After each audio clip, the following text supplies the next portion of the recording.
नबी का लब पर जो जिक्र है बे मिसाल आया, कमाल आया। नबी का लब पर আপনি ভয়াবহ দুঃখের সাগরে সমুদ্রে নিমজ্জিত থেকেও আপনি জান্নাতি সুখ অনুভব করবেন যদি আপনি মুহাম্মদ সাল্লাল্লাহু আলাইহি সাল্লামের জীবনীকে রপ্ত করতে পারেন। এজন্য কোনো সেমিনার নয়, কোনো আলোচনা নয়, কোনো 1-2 ঘন্টার বক্তব্য নয়, আমাদেরকে সিদ্ধান্ত নিতে হবে মুহাম্মদ সাল্লাল্লাহু আলাইহি সাল্লামকে জানার জন্য। পৃথিবীর যত উন্নত দেশ, যত উন্নত সভ্যতার সমাজ বিনির্মাণ হয়েছে, তত বেশি অসুখী হয়েছে। আর এই কথাটাই মুহাম্মদ সাল্লাল্লাহু আলাইহি সাল্লাম বলে গেছেন, লাইসাল গিনা বিকাসরাতিল আরদ ওয়ালাকিন্নাল গিনা গিনান নাফস। অনেক সম্পদ, অনেক প্রাচুর্যে মানুষের সচ্ছলতা নিহিত নেই। অনেক প্রাচুর্যের অধিকারী হয়ে মানুষ অভাবী থাকে। ওয়ালাকিন্নাল গিনা গিনান নাফস। মানসিকভাবে যদি কেউ আল্লাহ তাআলার দানে তুষ্ট হয়ে যায় এবং তার চাহিদা যদি কমায় ফেলে এবং সে যদি ভেতর থেকে আলহামদুলিল্লাহ বলা শেখে, তাহলে তার মনের সচ্ছলতাটাই হলো তার আসল ধনাঢ্যতা বা আসল সচ্ছলতা। হামদর্দ ইউনিভার্সিটি কর্তৃক আয়োজিত আজকের এই সিরাজ সেমিনারের সম্মানিত সভাপতি মান্যবর ভিসি মহোদয় এবং অত্র প্রতিষ্ঠানের সম্মানিত শিক্ষক এবং আমার প্রাণপ্রিয় শিক্ষার্থীবৃন্দ, ওলামা ইকরাম গুরুত্বপূর্ণ কথা বলেছেন। আমরা যদি সেই কথাগুলো অনুযায়ী চলি, আমাদের জীবনকে পরিচালিত করি, তাহলে ইনশাআল্লাহ জীবনকে আলোকিত করবার জন্য যথেষ্ট হবে। প্রফেসর মুখতার ভাই যে কথা বলেছেন আমি শেষের দিকে এসে শুনেছি, সেখান থেকে যদি আমি একটু শুরু করার চেষ্টা করি, সেটি হলো আল্লাহ সুবহানাহু ওয়া তাআলা আমাদেরকে সৃষ্টি করেছেন এবং দুনিয়াতে পাঠিয়েছেন। আমরা এই পৃথিবীতে এসেছি আল্লাহর গোলাম হয়ে। একজন মুসলিমের সন্তান হিসেবে আমার জীবনের লক্ষ্য একেবারে স্পষ্ট এবং পরিষ্কার। আমি যদি জানতে চাই যে আমাদের সারা জীবনের প্রচেষ্টা, আপনারা এখন ইউনিভার্সিটিতে পড়াশোনা করছেন, আপনারা বিশ্ববিদ্যালয়ের এই পর্যায়ে আসতে গিয়ে যে স্ট্রাগলের মধ্য দিয়ে আপনারা এসেছেন, একেবারে যদি আমি পেছনে চলে যাই, শৈশবে আমাদের প্যারেন্টসরা আমাদেরকে একটা ভালো স্কুলে চান্স পাওয়ার জন্য যারপরনায় চেষ্টা করেছেন। কেন করেছেন? ভালো স্কুলের চান্সটা কেন পাওয়া দরকার? উত্তর নিশ্চয় আমাদের জানা আছে। ভালো স্কুলের চান্স কেন দরকার? ভালো পড়ালেখা হবে, ভালো রেজাল্ট হবে, হলে ভালো একটা কলেজে যাওয়া যাবে। এরপর ভালো কলেজের জন্য অনেক চেষ্টা করি আমরা, অনেক পরিশ্রম করি, যান জীবন একাকার করে ফেলি। ভালো কলেজে চান্স পাওয়ার পর আমরা ভালো ইউনিভার্সিটিতে যাওয়ার চেষ্টা করি। ইউনিভার্সিটিতে আসার পর সেখানেও যারপরনায় পরিশ্রম করে, মাথার ঘাম পায়ে ফেলে আমরা পড়াশোনা করে ভালো একজন গ্র্যাজুয়েট হওয়ার চেষ্টা করি, শিক্ষিত মানুষ হওয়ার চেষ্টা করি। উদ্দেশ্য কি? আমরা কেন এই কাজটা করি? আপনারা গ্র্যাজুয়েশন করছেন, উদ্দেশ্য কি আসলে? অ্যাকচুয়াল উদ্দেশ্য কি? জি, যে কোনো একজন বলেন। ভালো জব পাওয়ার জন্য। এক্সিলেন্ট, পারফেক্ট এবং সঠিক উত্তর। ভালো একটা জব পাওয়ার জন্য। ভালো জব পেলে কি হবে? ভালো একটা ফ্যামিলিতে বিয়ে করতে পারবেন, তাই না? এরপর ওই জব থেকে যে টাকাটা পাবেন, সেই টাকাটা দিয়ে নিজের ফ্যামিলি নিয়ে মোটামুটি ভালো একটা জীবন পার করে দিবেন, তাই না? তাহলে আপনার স্কুল, কলেজ, ইউনিভার্সিটি, ক্যারিয়ার বা চাকরি, এরপরে কি? চাকরির পরে কি? চাকরি যখন এন্ড হয়ে যাবে, অবসরে যাবেন, এরপরে কি? এরপরে কি? এরপরে মৃত্যুর অপেক্ষা, নাকি? মৃত্যুর অপেক্ষা, শেষ জীবন। তাহলে আমার লাইফের পারপাসটা কি দাঁড়ালো? একটু যদি আপনারা আমাকে হেল্প করেন। আমি স্কুলে চান্স পেয়েছি, পড়াশোনা করেছি, খুব কষ্ট করে পরীক্ষা দিয়েছি যাতে করে ভালো কলেজে যেতে পারি। কলেজ থেকে আমি চেষ্টা করেছি যে ভালো ভার্সিটিতে যাওয়ার জন্য, ভালো ভার্সিটি থেকে চেষ্টা করেছি ভালো জব পাওয়ার জন্য, ভালো জবও পেয়ে গেছি, বিয়ে শাদী হয়েছে, জবের টাকা দিয়ে ফ্যামিলি নিয়ে মোটামুটি চলেছি বেশ ভালো। এরপর আমার মৃত্যুর জন্য অপেক্ষা। তাহলে আমার লাইফের পারপাসটা অ্যাকচুয়ালি কি দাঁড়ালো? জি, না, মৃত্যুর জন্য অপেক্ষা তো অবধারিত অবলম্বন। আমি বলছি লাইফের পারপাসটা কি? আপনি পৃথিবীতে এই যে এত স্ট্রাগল করলেন, স্ট্রাগল করে আসলে কি অ্যাচিভ করলেন?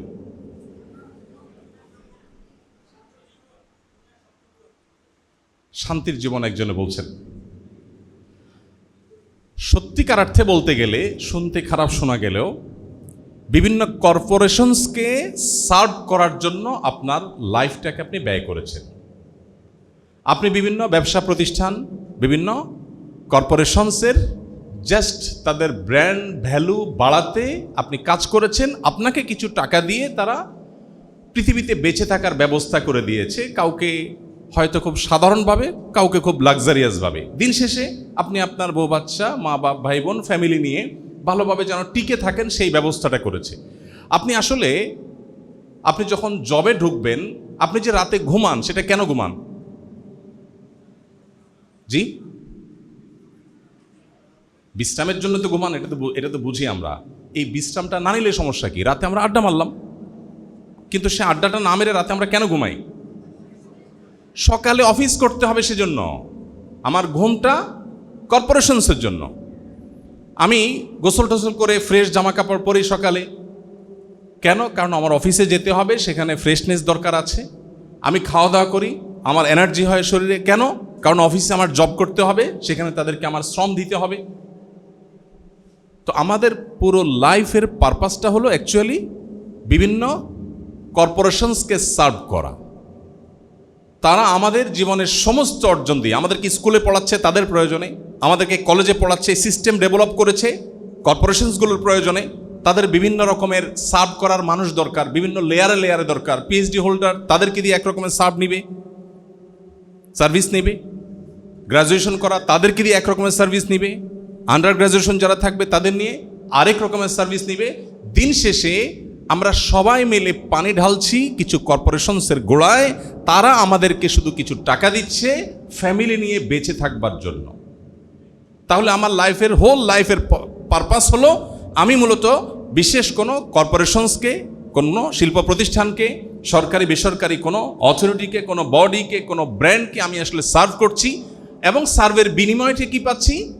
জীবনটাকে বাঁচিয়ে রাখা।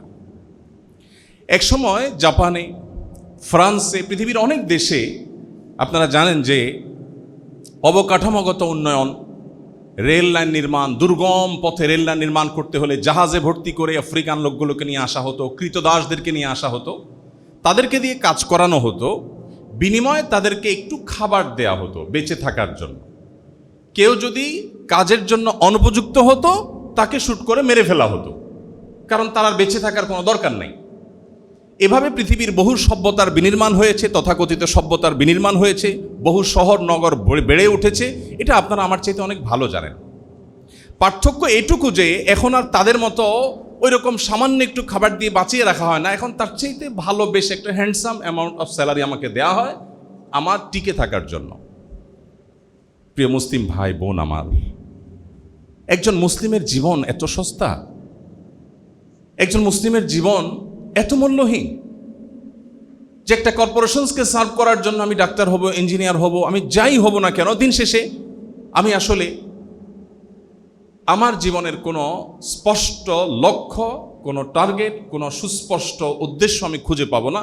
এটা মুসলমানের জীবন হতে পারে না। মুহাম্মদ সাল্লাল্লাহু আলাইহি ওয়াসাল্লাম আজকের আমাদের জীবনে যে আমাদের আইডেন্টিটি ক্রাইসিস, আমাদের লাইফের পারপাস নির্বাচন করবার যে ক্রাইসিস আছে, এটি বহু আগে দূর করেছেন। তিনি বলেছেন, তার প্রতি যে ওহী এসেছে আল্লাহ তাআলা, সে ওহীতে, কোরআনে হাকিমে আল্লাহ বলেছেন, আল্লাহ তাআলা মানুষকে সৃষ্টি করেছেন কেন? শুধুমাত্র আল্লাহর ইবাদতের জন্য। ওয়ামা খালাকতুল জিন্না ওয়াল ইনসা ইল্লা লিয়াবুদুন। আল্লাহ বলেছেন, আফা হাসিবতুম আন্নামা খালাকনাকুম আবাসা ওয়া আন্নাকুম ইলাইনা লা তুরজাউন। তোমরা কি মনে করেছো যে তোমাদেরকে অহেতুক সৃষ্টি করা হয়েছে? একটু রঙ্গ তামাশা করলে, যৌবনটাকে হেয়ালিপনার মধ্য দিয়ে কাটিয়ে দিলে, এরপর তোমরা শেষ হয়ে যাবে মাটির সাথে মিশে, আমার কাছে আর ফেরত আসতে হবে না, জীবনের পাই করে হিসাবদিহি করতে হবে না। এরকম অনর্থক তোমাদের লাইফটা এমনটি মনে করে বসে আছো? কোরআন বারবার করে আমাদেরকে সে প্রশ্ন রেখেছে। সময়ত ভাই, মুহাম্মদ সাল্লাল্লাহু আলাইহি সাল্লামের সিরাতের গুরুত্বপূর্ণ পাঠ হলো মানব জাতিকে তিনি জীবনের উদ্দেশ্য, জীবনের লক্ষ্য, লাইফের পারপাস খুঁজে পেতে তিনি স্পষ্ট দিক এবং নির্দেশনা দিয়েছেন। আজ আমরা যারা নিজেদেরকে মুসলিম দাবি করি, দুর্ভাগ্যজনকভাবে আমাদের লাইফের সেরকম কোনো পারপাস আমরা খুঁজে পাই না। আমরা আসলে কেন বেঁচে আছি, কেন বেঁচে আছি?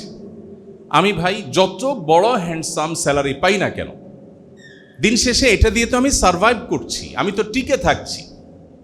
কেউ হয়তো সাধারণ বাসা বাড়িতে, কেউ অনেক লাক্সারিয়াস বাসা বাড়িতে, কেউ সাধারণ গাড়িতে, কেউ হয়তো খুব দামি গাড়িতে। দিন শেষে তো আমি টিকিয়ে রাখছি নিজেকে। এই টিকিয়ে রাখাটা কিসের জন্য? সে উত্তরই মুহাম্মদ সাল্লাল্লাহু আলাইহি ওয়াসাল্লাম আমাদেরকে দিয়েছেন। এই উত্তরটি যদি আমরা আমাদের মাথায় সেট করে ফেলতে পারি যে আমি আসলে আল্লাহর দাসত্ব করব, আল্লাহর গোলামি করব, তাহলে সেক্ষেত্রে আমি কর্পোরেশনসে চাকরি করেও আমার লাইফের পারপাস একেবারে ক্লিয়ার, স্পষ্ট এবং আমার পরিতৃপ্ত হওয়ার মতো পারপাস আমি ঠিক করতে পারি। আমি হয়তো কর্পোরেশনসে যাচ্ছি, আমি হয়তো সরকারি বেসরকারি কোনো চাকরিতে যাচ্ছি, কোনো ব্যবসা প্রতিষ্ঠানে আমি চাকরি করছি, কোনো একটা ব্র্যান্ডে আমি হয়তো কাজ করছি। আমি যে স্যালারি পাচ্ছি, তাদেরকে যে সময় দিচ্ছি, এটা দিয়ে আমার জীবনটাকে আমি বাঁচিয়ে রাখছি। উদ্দেশ্য আল্লাহর ইবাদত করব, আল্লাহর দাসত্ব করব, মানুষের সেবা করব, মানুষ উপকার করব। আল্লাহ তাআলা তাতে সন্তুষ্ট হবেন, বিনিময়ে আমাকে জান্নাত দিবেন। একবারে স্পষ্ট এবং ক্লিয়ার একটা লক্ষ্য মুসলিম যুবক, মুসলিম যুবতী, মুসলিম পুরুষ, মুসলিম নারী, তাদেরকে আল্লাহ রাব্বুল আলামিন দিয়েছে। এই উত্তর, লাইফের পারপাসটা কি, এই প্রশ্নের উত্তর একজন মুসলিম ছাড়া পৃথিবীর আর কোনো মানুষ, আল্লাহর কাছে নিজেকে সারেন্ডার করা ছাড়া কোনো মানুষ এর পরিষ্কার এবং কনভিন্সিং কোনো আনসার কেউ দিতে পারবে না। সময় তো বুঝছি, আজ আমাদের লাইফের পারপাসটা যেহেতু আল্লাহর দাসত্ব করা, এটা আমরা নির্ধারণ করতে পারিনি, অনেকে জানিও না ভালো করে যে আমি কেন বেঁচে আছি। বেঁচে থাকাটাই যদি উদ্দেশ্য হয়, তাহলে তো অন্য 10টা পশু প্রাণীর সাথে, অন্য পশু পাখির সাথে, প্রাণীর সাথে আমার কোনো পার্থক্য থাকলো না। সেও শুধুমাত্র বেঁচে থাকছে, মরে যাচ্ছে, মাটির সাথে মিশে যাচ্ছে, আমিও তাই। হ্যাঁ, অনেকে হয়তো বলবেন না আমি বেঁচে আছি মানুষের সেবা করার জন্য। ভালো কথা, মানুষের সেবা করে কী লাভ হবে? বলে মানসিক শান্তি হবে, আরও ভালো কথা। প্রশ্ন হলো, মানুষের সেবা করতে চাইলেই কি সবাই করতে পারে? কত মানুষ কত স্বপ্ন নিয়ে পড়াশোনা করে, গ্রাজুয়েশন করে, ভালো জায়গায় যেতে চায়, কতজন পলিটিক্স করে, জনসেবা করবে, জীবনে একবারও কোনো একটা নির্বাচনে ভালো করে জিততে পারে না, বেচারা দুনিয়া থেকে চলে যায়। তার সান্ত্বনার কোনো জায়গা আছে? বাট একজন মুসলমান হিসেবে যদি আমি বলি আমি মানব সেবা করি, আর যাই করি দিন শেষে আমি আল্লাহকে সন্তুষ্ট করি, যেহেতু মানব সেবার নির্দেশও আল্লাহই দিয়েছেন, সো সেটা করে আমি আল্লাহর কাছ থেকে রিওয়ার্ড পেতে চাই, এই নিয়ত যদি কারোর মধ্যে থাকে, আর সে যদি সেটা করতে নাও পারে, আল্লাহ তাআলা সওয়াব তো দিবেন না নিশ্চয়ই। যে তুমি তো চাইছো মানুষের সেবা করতে, কিন্তু তুমি তো পারো নাই সামহাও। তুমি একটা চেয়ারে বসছো, বাট সবাই দুর্নীতিবাজ, তোমাকে কাজ করতে দেয় নাই, তো তুমি তো ভালো কাজ করতে পারো নাই, তাহলে সওয়াব পাবা না, এরকম? নবী করিম সাল্লাল্লাহু আলাইহি সাল্লাম বলেছেন, মান হাম্মা বিহাসানাতিন ওয়া লাম ইয়ামালহা, যে ব্যক্তি কোনো ভালো কাজ করবার সংকল্প করেছে আল্লাহর কাছ থেকে সওয়াব পাওয়ার আশায়, এরপর সে যদি সে কাজটা করতে নাও পারে, আল্লাহ তাকে পরিপূর্ণভাবে সওয়াব দিয়ে দেন। সো ইমানদারের লাইফের পারপাস যদি ক্লিয়ার থাকে, তাহলে তার অবস্থা হলো হাতির মতো, মরলেও লাখ, বাঁচলেও লাখ। সম্মানিত উপস্থিতি, আমি আপনাদেরকে উদাত্ত আহ্বান রাখতে চাই, মুহাম্মদ সাল্লাল্লাহু আলাইহি সাল্লামের সিরাত থেকে আমাদের লাইফের পারপাসটা যেন আমরা ক্লিয়ার করে ফেলি। আমরা বেঁচে থাকবো আমাদের আল্লাহকে খুশি করবার জন্য, আমাদের প্রত্যেকটা কাজ হবে আমাদের আল্লাহকে সন্তুষ্ট করে জান্নাত পাওয়ার আশায়। এই পারপাসটা যদি আপনার কাছে ক্লিয়ার থাকে, পৃথিবীর প্রত্যেকটা মানুষ হতাশাগ্রস্ত হতে পারে, আপনি কখনো হতাশাগ্রস্ত হবেন না। বিশ্ব স্বাস্থ্য সংস্থা বলছে 2030 সালে পৃথিবীর সবচেয়ে বড় রোগে পরিণত হবে ডিপ্রেশন, ফ্রাস্ট্রেশন, হতাশা। পৃথিবীতে মানুষ যত উন্নত হয়, মানুষের মানসিক শান্তি তত বাড়ার কথা, কিন্তু বাস্তবতা হলো হুবহু তার উল্টো। আপনি যদি আস্তে আস্তে আমাদের একেবারে গ্রামাঞ্চলে চলে যান, গ্রামের খেটে খাওয়া মানুষজনকে যদি বলেন কেমন আছেন, দেখবেন যাই থাকুক একবারে অকৃত্রিম একটা হাসি দিয়ে বলবে আলহামদুলিল্লাহ, খুব ভালো আছে সে। ডিপ্রেশন বা হতাশা, দুশ্চিন্তা, এগুলোর কথা আলাপ করতে গেলে দেখবেন যে তারা হয়তো সন্দেহের মধ্যে পড়ে যাবে, এটা আবার কি জিনিস, কি দিয়া খায়, সন্দেহে পড়ে যাবে যে এটা আবার কি জিনিস। বাট আপনি দেখেন গ্রাজুয়ালি যারাই যতটুকু তথাকথিত ডেভেলপড হয়েছে গোটা পৃথিবীতে, আপনি দেখেন আপনি শুধু আত্মহত্যার হার দেখেন, তাহলেই হবে, আর কিছু লাগবে না। পৃথিবীর যত উন্নত দেশ, যত উন্নত সভ্যতার সমাজ বিনির্মাণ হয়েছে, তত বেশি অসুখী হয়েছে। আর এই কথাটাই মুহাম্মদ সাল্লাল্লাহু আলাইহি ওয়াসাল্লাম বলে গেছেন, লাইসাল গিনা বিকাসরাতিল আরদ ওয়ালাকিন্নাল গিনা গিনান নাফস। অনেক সম্পদ, অনেক প্রাচুর্যে মানুষের সচ্ছলতা নিহিত নেই। অনেক প্রাচুর্যের অধিকারী হয়ে মানুষ অভাবী থাকে। ওয়ালাকিন্নাল গিনা গিনান নাফস। মানসিকভাবে যদি কেউ আল্লাহ তাআলার দানে তুষ্ট হয়ে যায় এবং তার চাহিদা যদি কমায় ফেলে এবং সে যদি ভেতর থেকে আলহামদুলিল্লাহ বলা শেখে, তাহলে তার মনের সচ্ছলতাটাই হলো তার আসল ধনাঢ্যতা বা আসল সচ্ছলতা। সম্মানিত উপস্থিতি, আজ আমাদের লাইফের এই পারপাসটা ক্লিয়ার না থাকার ফলশ্রুতিতে বস্তুবাদী এবং পুঁজিবাদী এই সমাজ আমাদেরকে শিখিয়েছে যেই কোনোভাবে টাকা পয়সা কামাই করতে হবে, যে কোনোভাবে একটা অবস্থান ক্রিয়েট করতে হবে। যদি হয় তাহলে সমাজের মানুষ তাকে সাকসেস বা সফল বলবে। কিভাবে করেছে, কোন পথে সে এই টাকা উপার্জন করেছে, কিভাবে সে এই পর্যন্ত এসেছে, সেটার দেখাদেখির দরকার নাই। কোনোভাবে একটা ভালো জায়গায় চলে গেলেই তাকে আমাদের সমাজের মানুষ ওয়েলকাম করে, সাকসেস মানুষ বলে। বাহ, ঢাকা শহরে এসেছিল, যাওয়ার লঞ্চের ভাড়াও ছিল না, বাসের সিটের ভাড়াও ছিল না, ঝুলে ঝুলে এসেছে, এখন কোটি কোটি টাকার মালিক। What is success?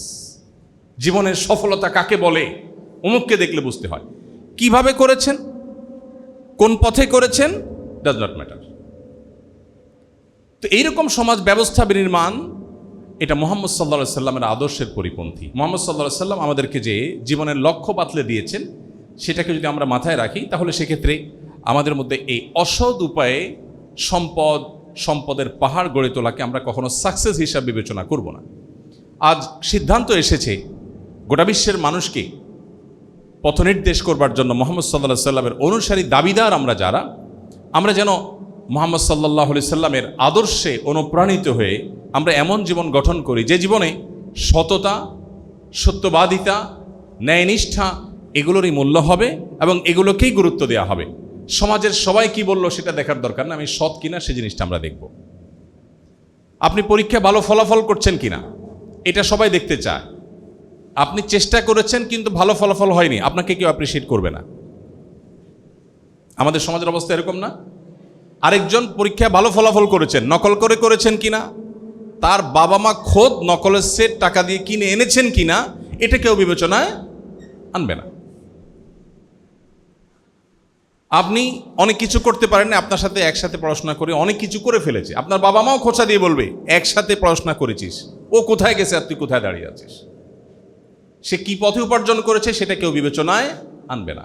এই ক্রাইসিসটা দূর করার জন্য আপনাদেরকে উদ্যোগ নিতে হবে এবং মুহাম্মদ সাল্লাল্লাহু আলাইহি সাল্লামের উম্মতের সদস্য হিসাবে, একজন তরুণ হিসাবে নিজে একজন আদর্শ মুসলিম হওয়া এবং সেই সাথে অন্যদেরকে জীবনের পারপাস খুঁজে পেতে আপনাকে আমাকে গাইড করতে হবে। আল্লাহ আমাদের সবাইকে সেই তৌফিক দান করুন। সম্মানিত উপস্থিতি, আল্লাহ তাআলা কোরআনে কারিমে বলেছেন, ফামান যুহজিহা আনিন নারি ওয়া উদখিলাল জান্নাতা ফাকাদ ফাজ। আমরা যাদেরকে সাকসেস বলি এরা আসলে কেউই সাকসেস না। পরিপূর্ণ এবং চূড়ান্ত সাকসেস পৃথিবীতে কোনো মানুষ কখনোই হতে পারে না আসলে। কারণ পৃথিবীর কোনো হাসির কোনো গ্যারান্টি নেই, পৃথিবীর কোনো কান্নার কোনো স্থায়িত্ব নেই। এখানে আজ যে লোকটি হাসছে অচিরেই সে হয়তো কাঁদবে, কোনো ইস্যু তার জন্য অপেক্ষা করছে যেটা সে জানে না। আজ যে লোকটি কাঁদছে সে অচিরেই হয়তো হাসবে, কোনো হাসির উপলক্ষ তার জন্য অপেক্ষা করছে। এই জন্য এখানকার সাকসেস না, এখানকার তথাকথিত ব্যর্থতাও চূড়ান্ত কোনো ব্যর্থতা নয়।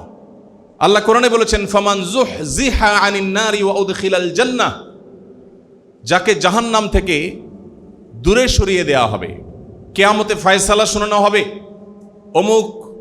অমুকের সন্তান অমুক এলাকার অধিবাসী সে জাহান্নাম থেকে মুক্ত, ওয়া উদখিলাল জান্নাহ, এবং সে জান্নাতি। এই সুসংবাদ যেদিন মানুষ শুনতে পাবে সে চূড়ান্ত সাকসেস হবে। এরপরে আর কখনো ব্যর্থতার কোনো গ্লানি তাকে স্পর্শ করবে না। পৃথিবীর সবচেয়ে লোভনীয় আসনে আপনি চলে গেলেন, সেটা কি স্থায়ী? আর কিছু না হোক মৃত্যু তো কেড়ে নেবেই, আর এর বাইরে তো বহু ব্যর্থতা আছেই। অতএব চূড়ান্ত সাকসেস যদি কেউ হতে চায়, স্থায়ী হাসি যদি কেউ হাসতে চায়, সকল প্রকার গ্লানি, সকল প্রকার ডিপ্রেশন, সকল প্রকার দুশ্চিন্তা, সকল প্রকার ফ্রাস্ট্রেশন থেকে যদি কেউ বাঁচতে চায়, তাহলে তার একমাত্র পথ হলো আল্লাহ রাব্বুল আলামিনের গোলামি, মুহাম্মদ সাল্লাল্লাহু আলাইহি সাল্লামের আদর্শকে নিজের আদর্শ হিসেবে গ্রহণ করা। এই ব্যক্তি সম্পর্কে নবীজি বলেছেন, আজাবান লি আমরিল মুমিন ইন্না আমরাহু কুল্লাহু খায়র। ইমানদারের পুরো জীবনটা অদ্ভুত, তার পুরো জীবনটাই কল্যাণে ভরা। ইন আসাবাহু খায়রুন, ইমানদারের জীবনে যদি কোনো ভালো অ্যাচিভমেন্ট হয়, শাকারা, সে আল্লাহকে শুকরিয়া জানায়। অ্যাচিভমেন্টও হলো, আবার এদিকে আল্লাহকে শুকরিয়া জানানোর ফলে তার আমল নামাতে আখিরাতের স্থায়ী পার্মানেন্ট অ্যাকাউন্টে বিনিময় লিখে দেওয়া হলো। ওয়াইন আসাবাহু শাররুন, তার জীবনে যদি কোনো বিপদ এসে তাকে স্পর্শ করে, সবরা, সে আল্লাহকে খুশি করার জন্য ধৈর্য ধারণ করে, ফাকানা খায়রাল্লাহ, সেটাও তার জন্য কল্যাণ বয়ে আনে। তার সুখেও তার কল্যাণ, তার দুঃখেও সে সওয়াব পাচ্ছে, কল্যাণের অধিকারী হচ্ছে। সম্মানিত উপস্থিতি, এজন্য আমরা যদি পৃথিবীতে সুখী হতে চাই এবং আমাদের লাইফের পারপাস যদি আমরা খুঁজে পেতে চাই, মুহাম্মদ সাল্লাল্লাহু আলাইহি সাল্লামকে আমাদেরকে পাঠ এবং পুনর্পাঠ করতে হবে। আমার আগে ডক্টর মোহাম্মদ সাইফুল্লাহ হাফিজাহুল্লাহ অত্যন্ত যথার্থই বলেছেন, আমাদের অবস্থা হলো রবিউল আউয়াল এলে তোমারই গান গাই, রবিউল আউয়াল গেলে তোমায় ভুলে যাই। এটা তো মুসলিমের আদর্শ হতে পারে না, মুহাম্মদ সাল্লাল্লাহু আলাইহি সাল্লামের আদর্শ হতে পারে না। আমাদের কাছে প্রশ্ন দেয় মানুষ, হুজুর রবিউল আউয়ালের আমল কি? 12 মাসের আমল জানতে চায় না মানুষ, রবিউল আউয়ালের আমল জানতে চায়।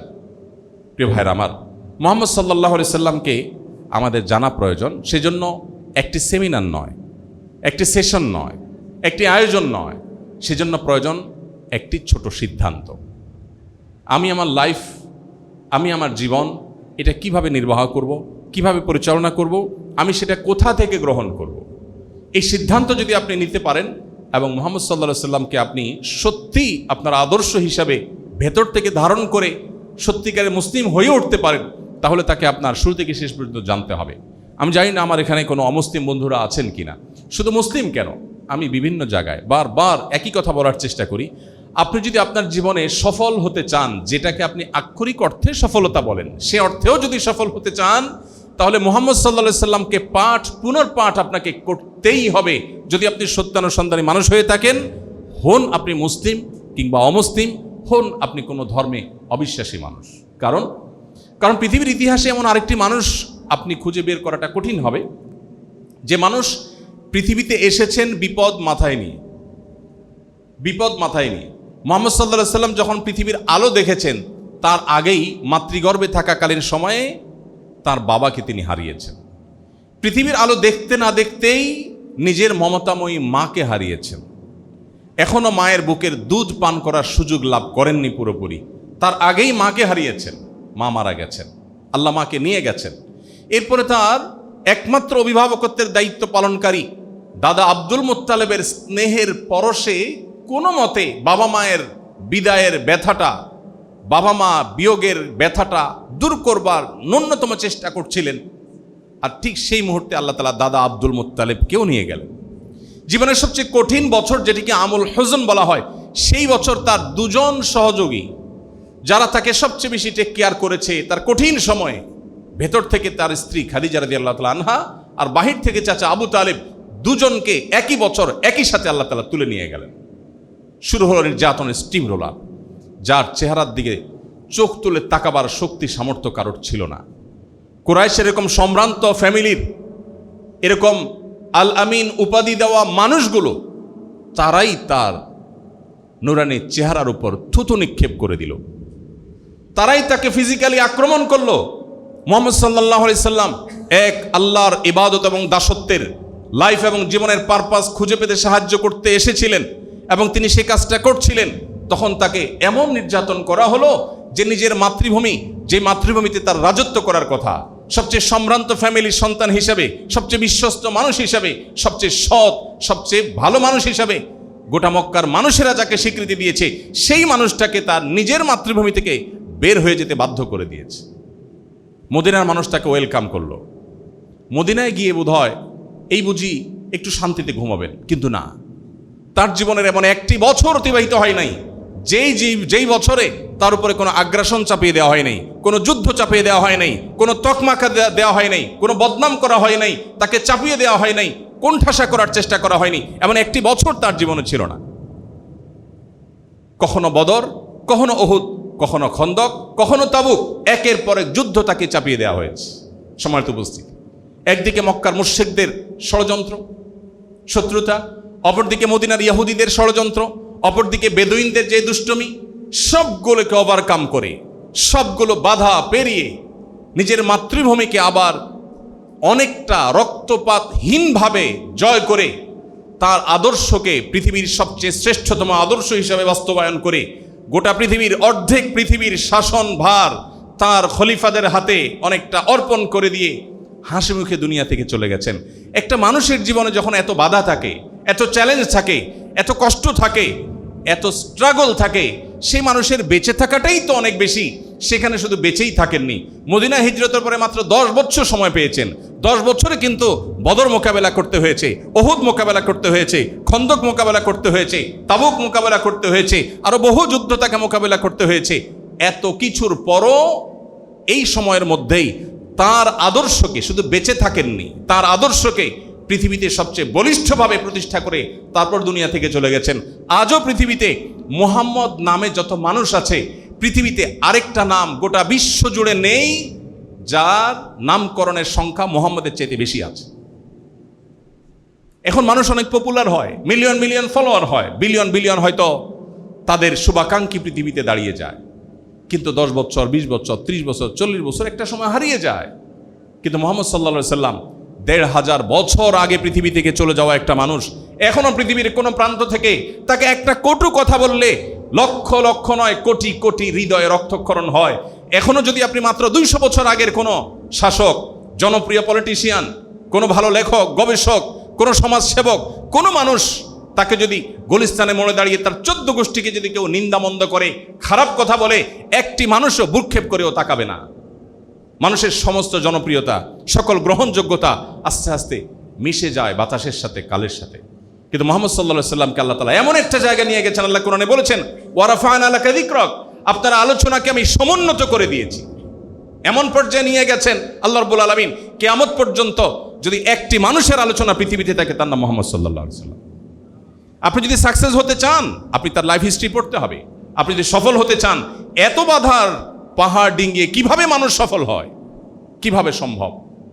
শুধু সফল হয়েছেন, সিরাতের কোনো বইয়ে আপনি দেখতে পাবেন না যে কোনো সাহাবী এসে নবীজিকে বলেছেন, ইয়া রাসূলুল্লাহ একটা কথা বলবো, আর তিনি বলেছেন, শরত এখন আমার এখন অনেক টেনশন, সামনে যুদ্ধ। কখনো মুখ কালো করেছেন কারোর সাথে, কখনো তাকে কেউ দুশ্চিন্তাগ্রস্ত দেখেছে। একটি জাল ভিত্তিহীন অমুসলিমদের, মুসলমানদের শত্রুদের লেখা কোনো সিরাত গ্রন্থে এরকম কোনো গল্প আপনি বের করতে পারবেন না। সম্মানিত উপস্থিতি, এই জন্য আমাদেরকে সিরাত জানতে হবে। আমি আপনাদেরকে উদাত্ত আহ্বান করি, প্রত্যেকটা জায়গায় আমি আহ্বান করার চেষ্টা করি। আসসালাম ইউনিভার্সিটিতে গত 2 দিন আগে প্রোগ্রাম ছিল, আমি উদাত্ত আহ্বান করে এসেছি, প্লিজ জীবনে একটি বারের জন্য হলেও পুরা কোরআনে কারীম শুরু থেকে শেষ পর্যন্ত ভালো করে বুঝে একবার পড়বেন। মুহাম্মদ সাল্লাল্লাহু আলাইহি সাল্লামের যে কোনো একটা অথেন্টিক জীবনী গ্রন্থ শুরু থেকে শেষ পর্যন্ত একবারের জন্য পড়বেন।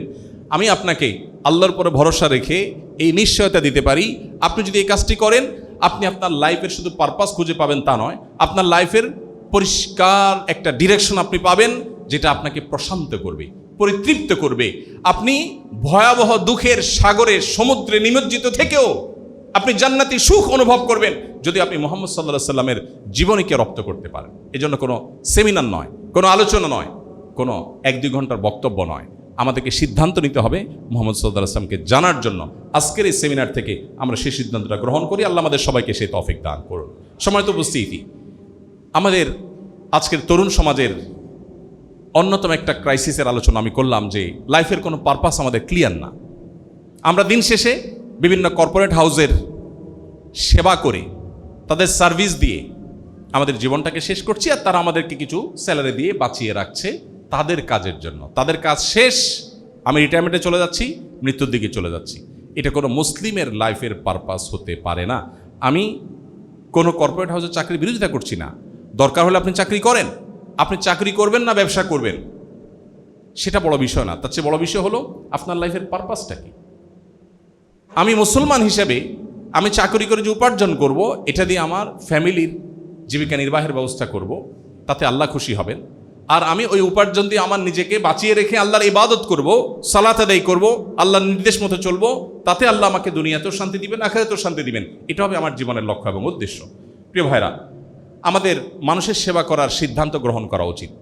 আমরা যারা ভার্সিটি পড়ুয়া তরুণরা আছেন, তারা সবারই ভালো উদ্দেশ্য বলতে গেলে বলবে আমি মানব সেবা করতে চাই, আমি ডাক্তার হয়ে মানুষের সেবা করতে চাই, ইঞ্জিনিয়ার হয়ে মানুষের জন্য কল্যাণ কিছু আবিষ্কার করতে চাই, ফাইন। বাট একজন মুসলমানের উদ্দেশ্য হবে, ঠিক আছে আমি এই সেবামূলক কাজটাই করব, কিন্তু এটার উদ্দেশ্য হলো মূলত আল্লাহকে সন্তুষ্ট করা। কারণ মানুষের সেবা করলে আল্লাহ খুশি হন। নবীজি সাল্লাল্লাহু আলাইহি ওয়াসাল্লাম বলেছেন, খায়রুন নাস আনফাহুম লিন-নাস, সবচেয়ে ভালো মানুষ, আল্লাহর কাছে সবচেয়ে প্রিয় মানুষ তারা যারা মানুষের উপকারে সবচেয়ে বেশি আসে। ডক্টর খন্দকার আব্দুল্লাহ জাহাঙ্গীর রহমাহুল্লাহর একটি বক্তব্য আমি বিভিন্ন জায়গায় কোট করার চেষ্টা করি। আপনারা স্যারকে অনেকে চিনতেন, আপনারা ইসলাম বিশ্ববিদ্যালয় কুষ্টিয়ার প্রফেসর ছিলেন। স্যার বলতেন যে আল্লাহ আমাকে যে ইসলামের নলেজ দিয়েছেন, আমি ইসলামের উপর পড়াশোনা করেছি, অধ্যাপনা করেছি, গবেষণা করেছি, পিএইচডি করেছি, যা কিছু করেছি, আমার সারা জীবনের ইসলামী জ্ঞান অর্জনের নির্যাস 2 লাইন। লাইন নাম্বার 1, ইমানের পর মেইন ফরজ কাজগুলোর পর আল্লাহ তাআলা সবচেয়ে খুশি হন যখন মানুষ মানুষের উপকার করে। আর কুফরের পর বড় বড় গুনাহগুলো, কবিরা গুনাহগুলোর পর আল্লাহ সবচেয়ে অসন্তুষ্ট হন মানুষের প্রতি যখন মানুষ মানুষের ক্ষতি করে। ব্যাস, এটা হলো আমার সারা জীবনের অর্জিত ইসলামী জ্ঞানের 2 লাইনের নির্যাস। অতএব একজন মুসলিম, তার পড়াশোনা হবে, তার জীবনের লক্ষ্য হবে পরিষ্কার, আল্লাহকে সন্তুষ্ট করা, মানুষের সেবা করা। আর মানুষের সেবা করাটাও হবে আল্লাহ সন্তুষ্টির উদ্দেশ্যে। একজন অনেক মানুষের সেবা করেছে কিন্তু আল্লাহর সন্তুষ্টির উদ্দেশ্য নাই, তার এই সেবার 2 পয়সার কোনো মূল্য আখিরাতে সে পাবে না। কারোর মধ্যে ঈমান নাই, আল্লাহকে সন্তুষ্ট করা, আল্লাহর কাছ থেকে সওয়াব আহরণের উদ্দেশ্য নাই, সে আল্লাহর কাছে কিছুই পাবে না। আপনি প্রশ্ন করতে পারেন এটা কেমন কথা হলো? তাহলে মাদার তেরেসার মতো মানুষ এত সেবামূলক কাজ করেছেন, কিছুই পাবেন না যেহেতু তিনি মুসলমান হয়ে মরেন নাই? উত্তর হলো না, কিছুই পাবেন না, আল্লাহর কাছে কিছুই পাবেন না। একজন বলেছে, ভাই কেমন কথা, যে বিদ্যুৎ আবিষ্কার করেছে তার বিদ্যুৎ দিয়ে কোরআন পড়ে আপনি জান্নাতে যাচ্ছেন, আর সে যেহেতু মুসলমান না সে জাহান্নামে যাবে, কেমন কথা? একজন প্রশ্ন করেছে। এর উত্তর হলো, যেই লোকগুলোকে আপনি জান্নাতে নেয়ার কথা বলছেন ওনারা কি আসলে জান্নাতে যেতে চাইছেন কখনো? কি বলেন? জীবদ্দশা যদি বলা হতো যে চলেন জান্নাতে জান্নাতে যাওয়ার ডিসিশন নেই, ওনারা কি খুশি হতেন? তো যে জায়গায় যেতে চায় না বা চায় নাই, আপনি টেনে হিস্ট্রি তারা যদি সেখানে নেন, এটা কি তার প্রতি সুবিচার হবে না অবিচার হবে? তাহলে সময় তো বুঝছি, এই জায়গাটাতে পার্থক্য হয়ে যায় একজন মুসলমানের সাথে একজন অমুসলমানের। একজন মুসলমান সে আল্লাহর কাছ থেকে রিওয়ার্ড বিনিময় পাওয়ার জন্যই সে কাজ করে। সো যখন উদ্দেশ্য সেটা হয়, পদ্ধতিটা মুহাম্মদ সাল্লাল্লাহু আলাইহি ওয়াসাল্লামের ঠিক থাকে, তখন সে যদি অ্যাচিভমেন্ট করতে নাও পারে কোনো টেনশন নেই। বহু নবী রাসূল আছেন, আমাদের তো হাজার হাজার লাখ লাখ, এই যে শেখদের হাজার হাজার লাখ লাখ ফলোয়ার, তাই না? বহু নবী রাসূল পৃথিবী থেকে গত হয়েছেন যে তাদের 1-2 বেশি ফলোয়ার ছিলই না। নূহ আলাইহিস সালাম 950 বছর, তখন মানুষ হায়াত পেতেন অনেক দীর্ঘ, 950 বছর দাওয়াতি কাজ করেছেন। কতজন মানুষ ইসলাম গ্রহণ করেছে? 100 মানুষও ইসলাম গ্রহণ করে নাই। তাহলে তিনি কি আনসাকসেস হয়েছেন, অসফল হয়েছেন? অসফল হন নাই। সময় তো বুঝছি। এই জন্য আমাদের উদ্দেশ্যটা যদি ক্লিয়ার হয়, মানুষের সেবা করব আমরা পড়াশোনা করে, কিন্তু সেটা হবে আল্লাহকে খুশি করার জন্য। তাহলে আপনি দুর্নীতি করতে পারেন না, কারণ আপনি সেবা করতে গিয়ে দুর্নীতি করতে গেলে আল্লাহ নাখোশ হবেন।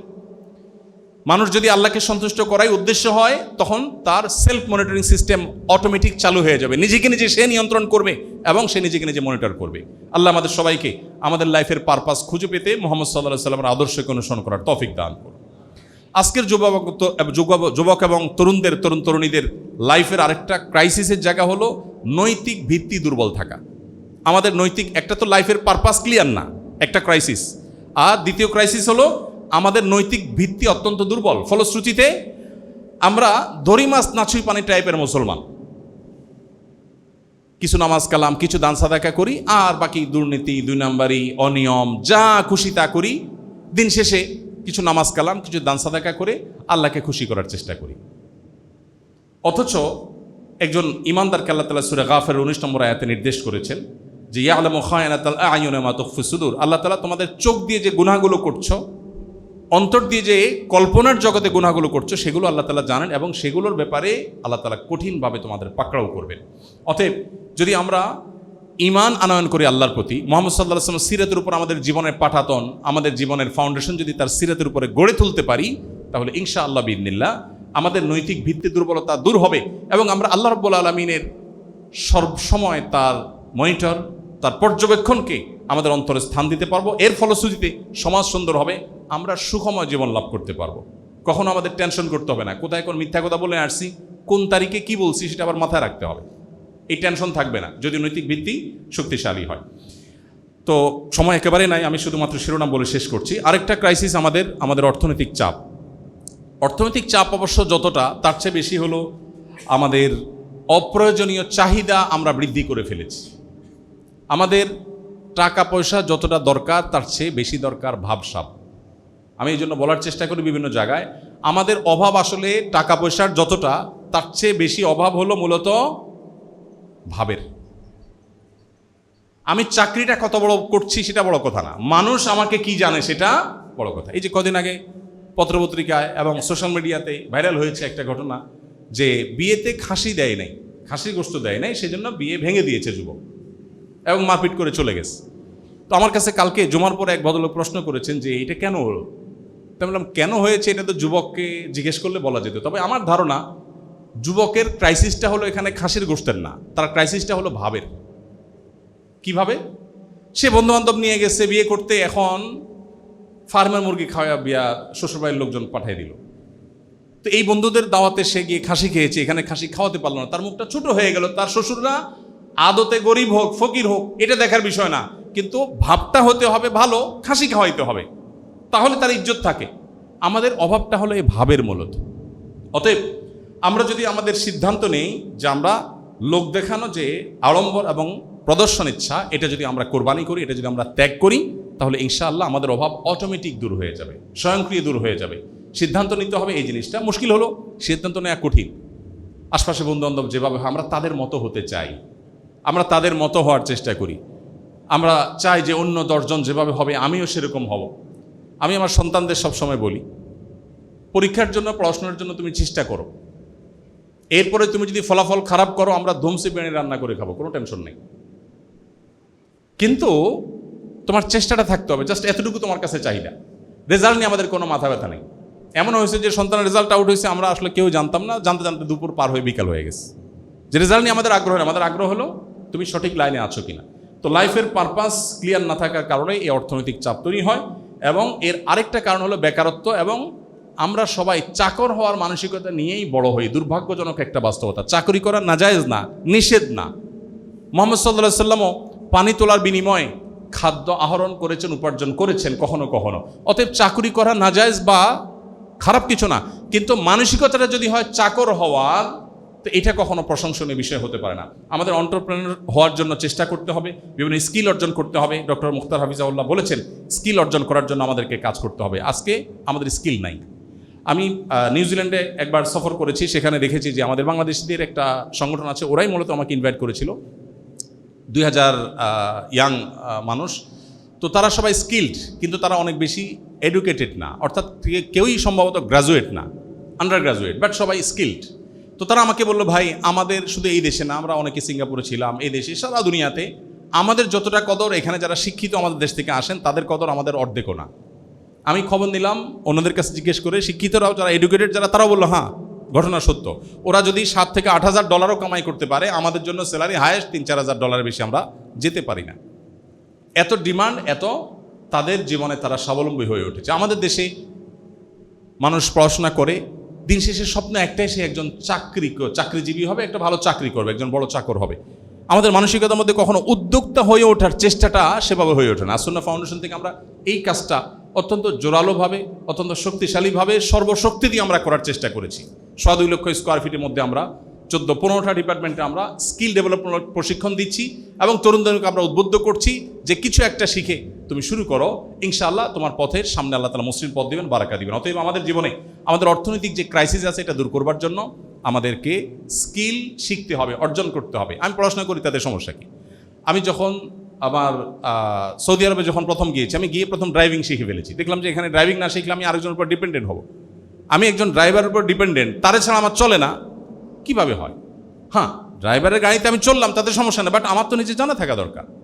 আমি প্রত্যেকটা বিষয়ে যেটা আমার করতে হবে সেটা যদি আমার শেখা হয়ে যায়, তখন পৃথিবীতে আমার চলা অনেক সহজ হবে। আমাদের অর্থনৈতিক ভিত্তিকে শক্তিশালী করার জন্য আমাদের স্কিলকে ডেভেলপ করার কোনো বিকল্প না। বিশেষ করে ইউনিভার্সিটির তরুণদের মধ্যে বেকারত্বের যে হার দিন দিন বেড়ে চলেছে, এটি দূর করবার জন্য আমাদের স্কিলড হওয়ার কোনো বিকল্প না। যেটা বাড়িটা 6 তলার, পারমিশন 6 তলার, ছাদে গেলে দেখা যায় পুরা ছাদ ভর্তি রড বাইর করে রাখছে। কারণ কি? তো আরেকটা করার উদ্দেশ্য থাকলে করে না কেন? টাকা নাই। এই ফ্লোরগুলো ভাড়া দিয়ে তিনি আরেকটা করবেন। আরেকটা করতে পারলে রড দিয়ে অন্তত আরেকটা রুম, সিঙ্গেল রুম করবেন, যে ওইটা ভাড়া দিলে করে টাকা আসবে। তাহলে ভদ্রলোক অভাবই আসলে। আরেকজন আছে কুড়ের ঘরে, তার কিছুই নেই, বাট যেটা আছে এটা নিয়ে সে খুব হ্যাপি, নাক টেনে ঘুম দিচ্ছে, তার রড নাই, রড বাঁধার প্যারাও নাই, সে আসলেই সুখী। তো কেউ যদি প্রত্যাশাকে জিরো লেভেলে নামিয়ে আনতে পারে, তো সে সুখী হবেই। আর এই মন্ত্রটাই মোহাম্মদ সাল্লাল্লাহু আলাইহি ওয়াসাল্লাম আমাদেরকে দিয়ে গেছেন। অতএব আমাদের ছাত্রদের অর্থনৈতিক যে পেরেশানি, দুশ্চিন্তা, এটা দূর করবার জন্য আমাদেরকে মোহাম্মদ সাল্লাল্লাহু আলাইহি ওয়াসাল্লাম আদর্শে যেতে হবে। নবী করিম সাল্লাল্লাহু আলাইহি ওয়াসাল্লাম আবু দারদা রাদিয়াল্লাহু আনহু বর্ণিত এক হাদিসে বলেছেন, ফাইন্নামা কাল্লা ওয়াকাফা খায়রুম মিম্মা কাসুরা ওয়া আলহা। কেউ যদি খুব অল্প উপার্জন করে আর এটাতেই সে তুষ্ট হয়ে যায়, যথেষ্ট হয়ে যায়, তাহলে এটা তার জন্য অনেক ভালো, অনেক সম্পদ হলো, আর সেটা যাচ্ছে তা করলো, এবং এরপরও তার মধ্যে খাই খাই থাকলো, রড বাইর করে রাখলো, ওইটার চাইতে এই অল্পটা অনেক বেশি উত্তম, যদি তার প্রত্যাশাকে সে নামিয়ে আনতে পারে। অতএব আমাদের সেই জায়গাটাতেও কাজ করতে হবে যদি আমরা সুখী হতে চাই, আমাদের অর্থনৈতিক ভিত্তিকে যদি শক্তিশালী করতে চাই। আজকে আমাদের দেশে কথা বলেন, গোটা দেশ এমন একটা অবস্থা হয়ে গেছে যে আমাদের মেধাবীরা বাইরে চলে যাচ্ছে, আর যারা দেশে আছে তারা কাজ করার পরিবেশ পাচ্ছে না, চাকরিতে ঢুকছে তো সৎভাবে নিজের মতো করে জীবনটাকে পরিচালনা করতে পারছে না। ক্রাইসিসের কোনো শেষ নাই। আপনি স্কিল ডেভেলপ করেন, নিজের যোগ্যতা অর্জন করেন, নিজে ছোট্ট করে কিছু শুরু করেন, কোনো কাজকে ছোট মনে না করে শুরু করেন। নবী করিম সাল্লাল্লাহু আলাইহি সাল্লাম বলেছেন, মা আকালা আহাদুন তাআমান কাত্তু খায়রাম মিন আন ইয়াকুলা মিন আমালি ইয়াদি। নিজের হাতে উপার্জন করার চাইতে উত্তম উপার্জন আর কারোর উপার্জন হতে পারে না। অতএব কোনো কাজকে ছোট মনে না করে আমরা যদি কাজ শুরু করে দেই, সবাই যদি স্কিল হওয়া শুরু করে দেই, তাহলে একটা দেশের অর্থনৈতিক অবস্থা শক্তিশালী হওয়ার জন্য আর বেশি কিছু লাগবে না। আমরা আমাদের দেশের হাজারটা জায়গায় কাজ করবার সুযোগ আছে, হাজারটা জায়গার। আমরা গতকালকে ফজরের পরে আমাদের মসজিদের কিছু মুসল্লিদেরকে নিয়ে আমরা রাস্তার একটা জায়গা পরিষ্কার করলাম। সব মিলিয়ে কত, সামান্য একটু জায়গা, এই ঘরটা যতটুকু তার 4-5টা হবে, এতটুকু, সব মিলিয়ে কয়েকশো ফিট জায়গা হবে। 4 থেকে 5 বস্তা প্লাস্টিকের প্যাকেট, বোতল এবং এই জাতীয় জিনিসপত্র আমরা একত্র করেছি। তো আমি বললাম উপস্থিত যারা ছিলেন তাদেরকে যে দেখুন, এইটুকু জায়গা, মাত্র 200-300 স্কোয়ার ফিট রাস্তার মধ্যে যদি আমরা এই পরিমাণ ময়লার স্তূপ পাই, তো এই মাটি থেকে কিভাবে ফসল উৎপাদন হবে? গত কয়েকদিন আগে দেখলাম প্রতি বছর বাংলাদেশে $6 বিলিয়ন শুধুমাত্র কেমিক্যাল আমদানি করা হয়, যেটা বাংলাদেশি মুদ্রায় 72 থেকে 74 হাজার কোটি টাকা প্রতি বছর শুধু কেমিক্যাল আমদানি করা হয়। এবং কোন পত্রিকা বলছে যে এটা বাড়তে বাড়তে অচিরেই 8 থেকে 10 বিলিয়নে গিয়ে পৌঁছাবে। অর্থাৎ প্রতি বছর এভারেজে 10-15% বাড়ছে। কিছু কিছু কেমিক্যাল আমাদের জন্য প্রয়োজনীয়, অতটা ক্ষতিকর না, কিন্তু আমাদের মাটিতে যে কেমিক্যালগুলো আমরা দিচ্ছি, এমনকি যে কেমিক্যালগুলো হয়তো আমরা গার্মেন্টসে, টেক্সটাইলে আমরা ইউজ করছি, এগুলো যথাযথভাবে ব্যবহার না করার কারণে, যথাযথ নীতিমালা ফলো না করার কারণে আমাদের পানিগুলো দেখবেন শেষ হয়ে যাচ্ছে, মাটিগুলো শেষ হয়ে যাচ্ছে, বাতাস শেষ হয়ে যাচ্ছে। এত ক্যান্সারের পেশেন্ট, এত কিডনির পেশেন্ট, এত হার্টের রোগী আমরা আমাদের শৈশবে দেখি নিয়ে দেশে। আমার বাবা ক্যান্সারে মারা গেছে, আমাদের ফ্যামিলিতে 8 জন ক্যান্সারের পেশেন্ট। যেখানে যাই, যেই 10 জন 20 জনের মধ্যে একজন ক্যান্সারের পেশেন্ট পাওয়া যাচ্ছে। সেটা শুধুমাত্র এই কেমিক্যাল থেকেই হয়েছে আমি তা বলছি না, কিন্তু এটা একটা ক্রাইসিস। এরকম শত শত ক্রাইসিসের জায়গা এদেশে আছে। এই ক্রাইসিস কে দূর করবে? আপনার আমাকে করতে হবে, এবং সেটা আল্লাহকে শুধু খুশি করবার জন্য। এজন্য মানুষের জন্য উপকারী হওয়ার সিদ্ধান্ত গ্রহণ করা, আল্লাহর গোলামির সিদ্ধান্ত গ্রহণ করা, মুহাম্মদ সাল্লাল্লাহু আলাইহি সাল্লামকে নিজের আদর্শ হিসেবে গ্রহণ করা, সিদ্ধান্ত গ্রহণ করা, এটা শুধুমাত্র এই কয়েকটি ক্রাইসিস নয়, আরও যত ক্রাইসিস আছে। আমাদের তরুণদের একটা অংশ ড্রাগে এডিক্টেড হয়ে যাচ্ছে, সোশ্যাল মিডিয়াতে এডিক্টেড হয়ে যাচ্ছে, অটিস্টিক এবং প্রতিবন্ধী মানুষের মতো সারাদিন মোবাইলের মধ্যে ডুবে থাকছি, জীবন শেষ হয়ে যাচ্ছে, ফ্যামিলি ধ্বংস হয়ে যাচ্ছে, পরিবার শেষ হয়ে যাচ্ছে। মা মোবাইল টিপতে টিপতে বাচ্চাকে ঘুম পাড়ায়, মোবাইল টিপতে টিপতে বলে বাবা পড়ালেখা করো। বাচ্চা কেন পড়ালেখা করবে? বাচ্চারা তো শুনে শিখে না, বাচ্চারা পড়ে শিখে না, বাচ্চারা দেখে শিখে। ও দেখে ওর বাপ মা সারাদিন মোবাইল টিপে আর মুখে বলে বাবা মোবাইল টিপতে হয় না, মোবাইল দেখতে হয় না, বই পড়তে হয়। ও বুঝে যে রাজ্যের সমস্ত সুখ নিশ্চয়ই মোবাইল দেখার মধ্যে, না হলে বাপ মা কেন দেখছে? তো আমাদের ক্রাইসিসের যত জায়গা আছে এর মধ্যে এই যে ড্রাগ এবং সোশ্যাল মিডিয়া এডিকশন, এটা একটা ক্রাইসিস জায়গা, বিশেষ করে তরুণদের মধ্যে। এই ক্রাইসিস দূরের জন্য মুহাম্মদ সাল্লাল্লাহু আলাইহি ওয়াসাল্লামের আদর্শ অনুসরণ করতে হবে। আপনারা একটু আগে শুনছিলেন ডক্টর মুখতার হাফিজাহুল্লাহ বলছিলেন রাতে তাড়াতাড়ি শোয়ার ব্যাপারে। আপনারা রাত 10টার মধ্যে কে কে শোন? একটু হাত তুলে দেখাবেন মেহরবানি করে। রাত 10টার মধ্যে কারা কারা শোন? এভারেজে বেশিরভাগ দিন আর কি। হাত নেমে গেল কেন? কোনো সমস্যা? আচ্ছা থাক, লাগবে না, আপনাদের লজ্জা দিয়ে লাভ নেই। আমাদের উচিত হলো রাতে তাড়াতাড়ি শুয়ে যাওয়া। মুহাম্মদ সাল্লাল্লাহু আলাইহি ওয়াসাল্লাম রাতে তাড়াতাড়ি ঘুমোতেন এবং তিনি এশার পরে কোনো আলাপ আলোচনা পছন্দ করতেন না। আমি মাহফিল ছাড়ার অনেকগুলো কারণের একটা কারণ এটাও, যে গভীর রাত পর্যন্ত জেগে থাকতে হয়, আলোচনা করতে, এটা সুন্নাহ না, এটা মুহাম্মদ সাল্লাল্লাহু আলাইহি ওয়াসাল্লামের আদর্শ না। তো এই যে গভীর রাত পর্যন্ত আমরা জেগে থাকি, এটা আমাদের জন্য ভালো না। পশ্চিমা দুনিয়াতে যান, এমনকি পূর্বে চলে যান, আপনি সেই জাপান নিউজিল্যান্ড থেকে নিয়ে একেবারে পশ্চিমে যতদূর যাবেন, গোটা দুনিয়াতে দেখবেন সমস্ত উন্নত দেশগুলোর মানুষ সন্ধ্যার সাথে সাথে খেয়ে শুয়ে পড়ে আর ভোরে উঠে কাজ শুরু করে। আর আমাদের রাত শুরু হয় 9টার পর আর দিন শুরু হয় সকাল 9টার পর। এটা কোনো আদর্শ লাইফস্টাইল হতে পারে? এই জন্য লাইফস্টাইল বলুন, অন্য যে কোনো বিষয় বলুন, আপনার আদর্শ যদি মুহাম্মদ সাল্লাল্লাহু আলাইহি ওয়াসাল্লাম হয়, ইনশাআল্লাহ বিইذনিল্লাহ আপনার আমার জীবনের প্রকৃত সুখের সন্ধান আমরা পাবো। আল্লাহ তাআলা আমাদের সবাইকে সে পথে যাওয়ার তৌফিক দান করুন। আমাদের যে নৈতিক দুর্বলতা, ভিত্তির দুর্বলতা, সেই দুর্বলতাতেও আমাদের মুহাম্মদ সাল্লাল্লাহু আলাইহি ওয়াসাল্লামের আদর্শ যদি আমরা অনুসরণ করি, এবং আমরা যদি কোরআনে যে যুবকদের কথা বলা হয়েছে, আল্লাহ বলেছেন সূরা কাহফের মধ্যে, ইন্নাহুম ফিতয়াতুন আমানু বিরাব্বিহিম ওয়া জিদনাহুম হুদা। আসহাবে কাহফের যুবকেরা কয়েকজন যুবক ছিল যার ঈমান এনেছে আল্লাহর প্রতি, আল্লাহ তাদের প্রতি হেদায়েত বাড়িয়ে দিয়েছেন, তারা তাওহীদকে সংরক্ষণ করবার জন্য চেষ্টা করেছে। আজকে সেরকম কিছু আদর্শবাদী, সেরকম ঈমানদার, আল্লাহ ভীরু, মুত্তাকি, পরহেজগার, সত্যিকারের মুসলমান যুবক, কিছু যুবতী আজকে প্রয়োজন এই দেশকে, এই বিশ্বের ব্যবস্থাকে পরিবর্তন করবার জন্য, সংশোধন করবার জন্য, সুখের ঠিকানা নিয়ে যাওয়ার জন্য। আমাদের জীবনটাকে সেই জায়গায় নিতে হবে। মুশকিল হলো নৈতিক ভিত্তি আমাদের বড় দুর্বল। আমাদের মধ্যে এমন যুবক পাওয়া কঠিন, যে যুবক হাত দিয়ে বুক টান টান করে বলতে পারবে আমার জীবনে কোনো অবৈধ হারাম সম্পর্ক, রিলেশন আমি কারোর সাথে এক মুহূর্তের জন্য করিনি। বুক টান টান করে সৎসাহসের সাথে বলতে পারার মতো যুবক খুব বেশি নাই। দু একজন হাত তুলছেন, আপনারা তুলে বাকিদেরকে লজ্জা ফেলবেন না। সেই যুবক পাওয়া কঠিন হয়ে গেছে। আপনি যেটাকে নাম দিয়েছেন প্রেম, এটা হলো পৃথিবীর সবচেয়ে বড় ধোঁকা, সবচেয়ে বড় প্রতারণা। কিভাবে প্রতারণা?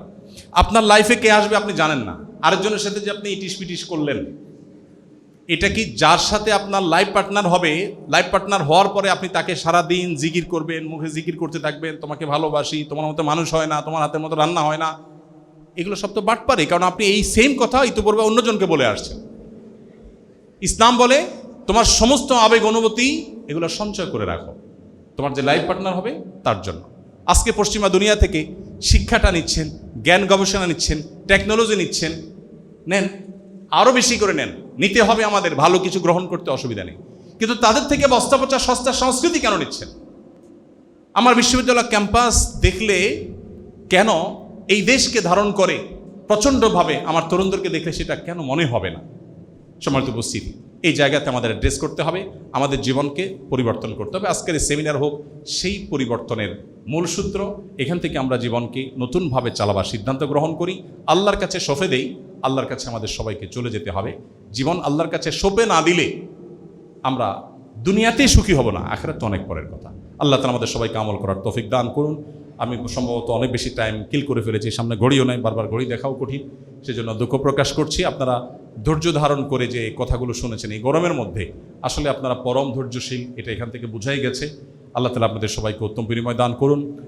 হামদর্দ বিশ্ববিদ্যালয় বাংলাদেশ কর্তৃক আয়োজিত আজকের সিরাজ সেমিনারের সম্মানিত সভাপতি মহোদয় এবং অন্যান্য শিক্ষকবৃন্দ এবং স্টাফ কর্মকর্তা কর্মচারী এবং সম্মানিত শিক্ষার্থীবৃন্দ, আর বিশেষ করে দুজন স্কলার আমার সামনে উপস্থিত, আরেকজন চলে গেছেন, সমস্ত ওলামা একরাম সবাই যে আমাকে এত সময় দিয়েছেন কিছু আগোছালো কথা বলার জন্য এবং ধৈর্য ধরে যে শুনতে পেরেছেন আপনারা, এটা সত্যিই প্রশংসার দাবিদার।